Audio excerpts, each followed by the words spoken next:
Banana pancake செய்ய போகிறோம். 2 வாழைப்பழம், முட்டை, சர்க்கரை இவ்வளோதான் தேவை.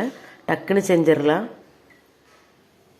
பனானா போட்டாச்சு. இது கூட 2 முட்டை உடச்சி ஊற்றிடலாம். இது கூட 1 கப்பு சர்க்கரை போட்டு அரைச்சிட்டு வந்துடுவோம். அரைச்சதை இந்த பவுலில் போட்டுக்கிடுங்க, கண்ணாடி பவுலில். இது கூட 1 கப்பு கோதுமை மாவு சேர்த்துக்கிடுங்க. 1 பிஞ்ச் பேக்கிங் பவுடர் போட்டு நல்லா ரிஸ்கை வச்சு கலக்கிக்கலாம். நல்லா கலந்துக்கிடுங்க. மாவு இந்த பதத்தில் கலந்துக்கிடுங்க. தோசைகளை ஹீட் பண்ணியாச்சு, அப்படியே ஊற்றிக்கலாம். சுற்றி பட்டர் போட்டுக்கிடுங்க. பட்டர் போட்டு அப்படி வெந்ததுன்னா அப்படியே மாற்றி போட்டுக்கலாம். பாருங்கள் சூப்பராக ரெடி ஆயிடுச்சு. ஈஸியான பனானா கேக் 10 நிமிஷத்தில் செஞ்சாச்சு. இதே மாதிரி உங்கள் வீட்டில் செஞ்சு பாருங்கள். இந்த வீடியோ பிடிச்சிருந்தால் லைக் பண்ணுங்கள், ஷேர் பண்ணுங்கள், சப்ஸ்கிரைப் பண்ணுங்கள்.